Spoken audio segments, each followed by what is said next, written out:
So before we get started with the entire course, let's take a look at what a team actually could accomplish at the end of this process. Now imagine you had 10 weeks or months or a year to go do this. You'd actually be able to do a lot. But what if we gave you 5 days? I want to give you an example of a team from one of our classes that decided they were going to provide a rental service for professional sports jerseys. And in 5 days, they personally got out of the building and spoke to 169 customers and had 190 people come to their website and actually sold 2 things during the class. Let's take a look at what their business model canvas started with and evolved to. So on day 1, these were their initial hypotheses coming into the class. They thought that their customer segments was going to be professional sports game attendees who were going to be male, adult, less than $100,000 income, and attend 10 games per year. That is, they were beginning with a series of hypotheses about their customer archetype. And they thought their value proposition was going to provide a cheaper way to officially license sports jerseys to a game, eliminate the risk of owning a player whose jersey is traded, and to provide alternatives to purchasing counterfeit jerseys. And their sales channel was going to be websites or stadium shops or ticket websites or direct mail. And how they were going to create demand was through search ads, social media, stadium promotions. And their revenue stream was going to be through an annual subscription model.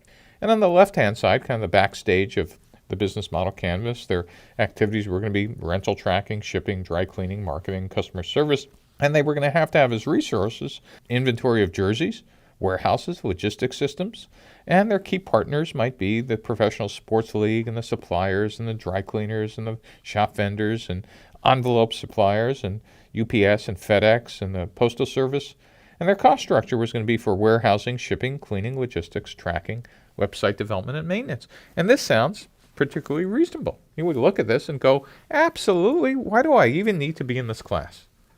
But they got out of the building and spoke to 60 people by going to Yankee Stadium and actually meeting a bunch of customers on the first day. And look what happened. They realized that actually women wore sports jerseys as well. And there was no way you could have convinced them of that until they stood in front of the customers at Yankee Stadium and said, hey, it's a 50-50 split. And that it was actually young adults, 18 to 30, and they actually were casual sports fans. And now they started to get a better understanding of what customer relationships were, about getting customers, keeping them, and growing them. And they realized that people would maybe also be interested in a pay-per-rental model as well as an annual subscription. Next, they got out of the building again. And now they started expanding who their customer segment was, and they actually split the segment into 2. They realized there were 2 different archetypes.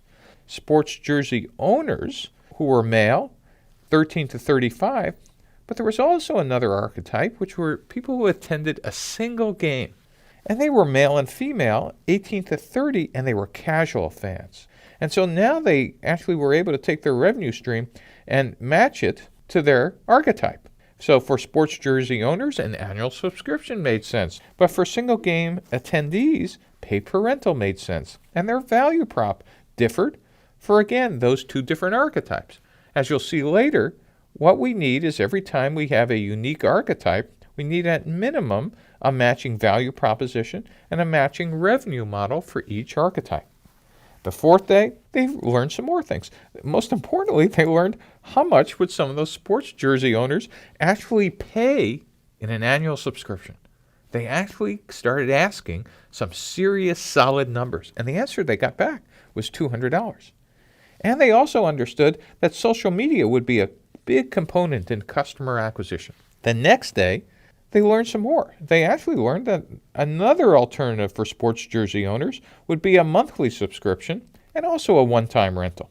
And they started thinking about how would you keep those customers? That is, how would you eliminate churn and increase loyalty? And they started to think about seniority loyalty programs and how they would grow those customers by cross-selling and upselling them with premium subscriptions and family plans. So you could see after 5 days, just 5 days, after talking to 160 customers, you could see how the business model evolved dramatically from something that looked like this on day 1 to something that looked like this on day 5. Day 1, a series of untested hypotheses, a faith-based enterprise. On day 5, the faith has turned into facts. And this startup is on the road to actually building something that customers might want. So in the rest of these lectures, we're going to take you through each one of the business model components and hoping you'll get out of the building just like this team to test each one of your hypotheses.